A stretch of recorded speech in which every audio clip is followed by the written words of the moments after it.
Já voltamos com o Band Cidade Entrevista deste sábado, onde falamos sobre Conselho Tutelar. O entrevistado é o coordenador geral dos Conselhos Tutelares aqui em Manaus, João Furtado. João, começamos esse segundo bloco com perguntas de internautas. A primeira é do jornalista Juliano Couto, que faz parte da nossa equipe aqui no Band Cidade. Ele quer saber, o Conselho Tutelar não tem poder de polícia de prender um suspeito ou acusado, por exemplo. Então, como agir em casos em que isso seria necessário? O Conselho Tutelar é um órgão requisitador de serviços, portanto, também requisita segurança pública. E a Constituição diz que, em caso de flagrante delito, qualquer um poderá prender, no caso, dar voz de prisão para aquela pessoa. Não é o caso do Conselho Tutelar, nem nós queremos ser polícia, realmente não é nossa atribuição. Agora, entendemos sim que muitas vezes se faz necessária a presença do conselheiro com mais eficácia, porque quando o crime está acontecendo contra uma criança, na verdade você tem que tomar uma providência imediata. Isso quer dizer que vocês, quando vão para um lugar, geralmente já vai alguém da polícia ou não? Geralmente nós requisitamos sim, quando achamos que aquela situação há necessidade de força policial, sim. Outra pergunta, a segunda, é da universitária Isiane Chaves. Ela pergunta, muitas crianças são violentadas pelo próprio pai, como a gente viu aqui, padrasto ou parente próximo. Eu incluo até mãe por conta da reportagem também que a gente viu. Como o Conselho Tutelar pode agir em situação como esta contra o agressor? Quanto ao agressor, no caso, denunciando exatamente a delegacia especializada para providências imediatas, né? Qualquer delegacia também poderá receber a denúncia e tomar providência em relação a isso, na situação especificamente de violência física, maus tratos, abuso sexual, qualquer tipo de situação que coloque a criança em caráter de risco. Então nós precisamos exatamente tomar as providências nesse sentido, fazer os encaminhamentos para que a delegacia tome as devidas providências com aquela pessoa que violou direitos. João, bom lembrar que quem está em casa também pode fazer as denúncias sempre, né? Com certeza, você que está em casa aí pode denunciar, não quer se identificar, não precisa se identificar para o 08.092-1407, ou pode ligar diretamente para o Disque 100, é o Disque Denúncia Nacional, que chega até os conselhos tutelares também, e aí também é remetido para as delegacias para que tomem providência. João, uma última pergunta aqui, a terceira é do estudante Ben Frederic. O questionamento é, o Conselho Tutelar tem competência para promover ou controlar os direitos da criança e do adolescente? Quais são? A situação específica do artigo 98, ele diz que nós podemos sim aplicar medidas de proteção. E em razão, por ação ou omissão do Estado, por ação ou omissão dos pais ou responsável, e no inciso terceiro diz em razão da própria conduta da criança ou do adolescente. Então, nós temos sim prerrogativas legais para que possamos tomar medidas, dar encaminhamento e fazer com que as coisas aconteçam para garantir esse direito. Olha aí, respondido para os nossos internautas que sempre acompanham o Band Cidade também pela internet. Lembrando que você pode entrar no nosso site e mandar sugestões de reportagem pelo site www.band.com.br/Amazonas. Agora temos mais um vídeo sobre o assunto de hoje. Os casos de infrações envolvendo crianças e adolescentes cresceram em 90% no primeiro semestre deste ano, se comparado ao mesmo período do ano passado. As informações são do Tribunal de Justiça do Amazonas. Eu e o cinegrafista Jackson Rodrigues fizemos a reportagem exibida no Band Cidade no último dia 14 de setembro deste ano. Vamos rever.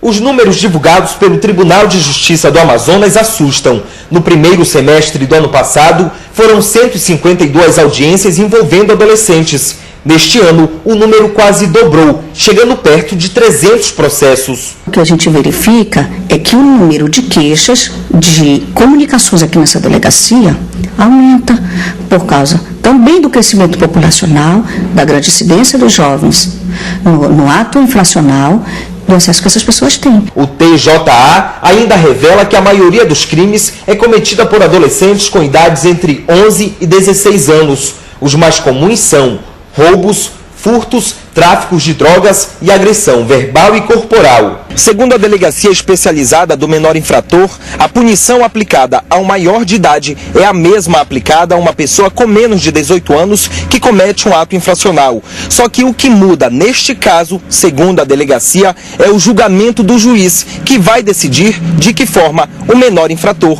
pagará pelo ato. Ele é analisado o seu estado, a sua idade, o seu desenvolvimento, ele é analisado a situação de risco, as necessidades, né, alguma patologia caso haja.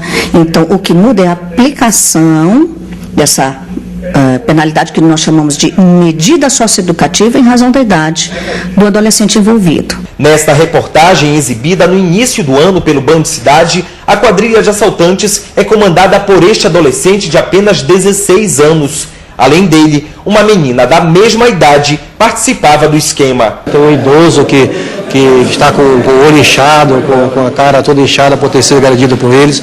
Um deles aí, já temos informações de que ele matou um idoso de 66 anos com 14 facadas. E sem contar que os relatos da vítima dão sempre a ideia do uso de extrema violência. O mapa da polícia mostra uma curiosidade que não é mais novidade para boa parte da população. Muitos adolescentes que já cometeram algum tipo de infração são filhos de pais separados e vivem em situação de risco. A situação é bem complicada. Na noite da última quinta-feira, por exemplo, foi presa em Manaus uma quadrilha da qual tinha como participantes 2 adolescentes, um de 15 e outro de 17 anos. João, como explicar a criminalidade envolvendo os adolescentes e crianças? A falta de políticas públicas é uma das situações predominantes. Hoje nós nós não temos um centro de convivência da criança e do adolescente, nós não temos situações que promovam com que esse adolescente ele possa ser colocado em determinado ambiente para que ele possa ter o seu franco desenvolvimento. E isso, com certeza, no caso, tem que mudar desde a situação da base orçamentária, a participação da parte do legislativo no sentido de promover esse orçamento onde seja beneficiado as políticas públicas para a infância e para a juventude. Hoje, as crianças da cidade de Manaus, elas necessitam muito desse espaço e tem com a certeza de que o Conselho Tutelar tem buscado mostrar esse tipo de situação para que as políticas possam acontecer. Então, com isso, você quer dizer que a política pública que tem voltada hoje para atender crianças e adolescentes não é a mais adequada? Com certeza não. Hoje nós não temos uma clínica de tratamento para crianças vítimas de substâncias químicas e entorpecentes.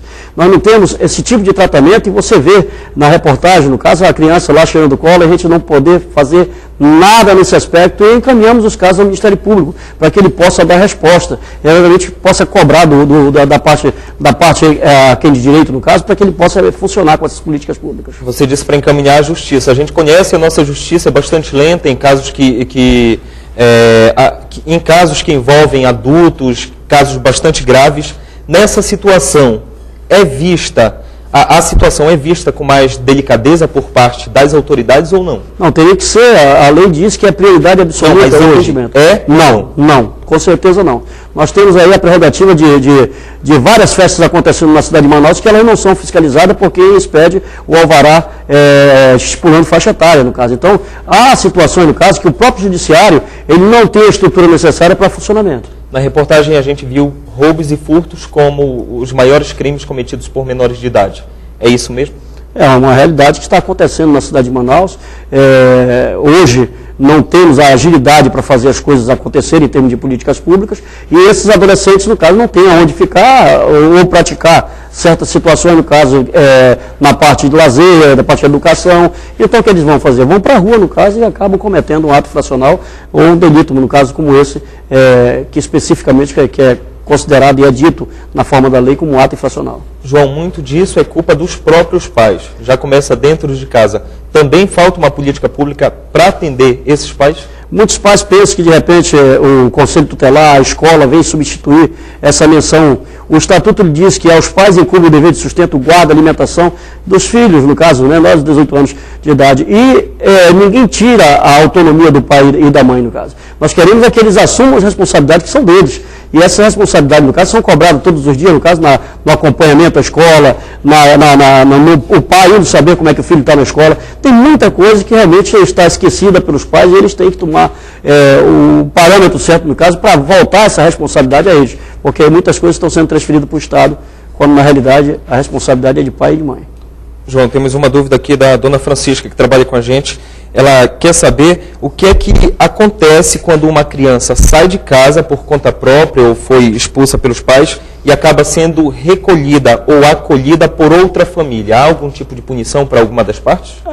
A pessoa que acolher, ela tem que informar imediatamente o órgão competente, o Conselho Tutelar pode ser, entendeu? Para que de repente a gente possa chamar o pai e a mãe, saber o que está acontecendo, porque às vezes essa criança precisa de atendimento psicológico, e aí o Conselho Tutelar pode fazer esses encaminhamentos e pode fazer com que esse requisito seja feito através da legislação que nos permite fazer isso, através do artigo 136 nas nossas atribuições. O que a gente está vendo hoje é que parece que mudaram-se os aspectos, parece que de repente a criança que está dominando o pai e a mãe, né? E hoje esse aspecto, no caso, não pode ser dessa forma. O pai e a mãe têm que mostrar segurança e determinação na criação dos seus filhos. Então hoje estão se invertendo os papéis, pai e mãe estão deixando muito de conversar com o filho, pai e mãe não estão dando a atenção necessária que deveria ser, e corrigir o filho não quer dizer espancar, quer dizer bater, fazer e acontecer nada disso. Mas chamar a responsabilidade de se conversar e colocar as coisas certas. Muitas crianças, no caso, já começam desde cedo a um bom entendimento do que o pai e a mãe prega para ele no dia a dia. Agora, João, nosso tempo está acabando hoje aqui no Bom de Cidade Entrevista. Eu gostaria que você olhasse para aquela câmera, fizesse o convite para quem está em casa realmente para denunciar atos infracionais envolvendo crianças, para realmente participar desse trabalho do Conselho Tutelar. Na verdade, o Conselho Tutelar é um órgão de proteção, então nós queremos exatamente que todas as pessoas que vejam que crianças e adolescentes estão sendo maltratadas, estão sendo negligenciadas, que denunciem sim. O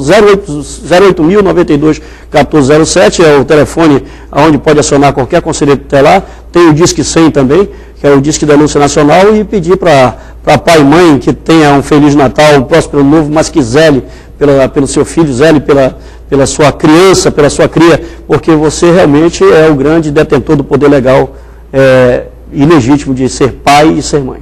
Ok, João, obrigado pela tua presença aqui mais uma vez e parabéns pelo trabalho. Eu que agradeço, em nome do Conselho Tutelar. Até a próxima. E o Bom de Cidade Entrevista de hoje fica por aqui. Só um pequeno lembrete. Aos paraenses, assim como eu, que estão aqui no Amazonas e que não vão viajar para o Pará para a votação do plebiscito sobre a divisão do Estado, o voto deve ser justificado no Tribunal Regional Eleitoral aqui em Manaus ou nos cartórios espalhados pelos municípios do interior do Estado. Lembrando que a validade para se fazer a justificativa do não voto é de 60 dias. A você, uma ótima noite, obrigado pela companhia e até a próxima. Tchau.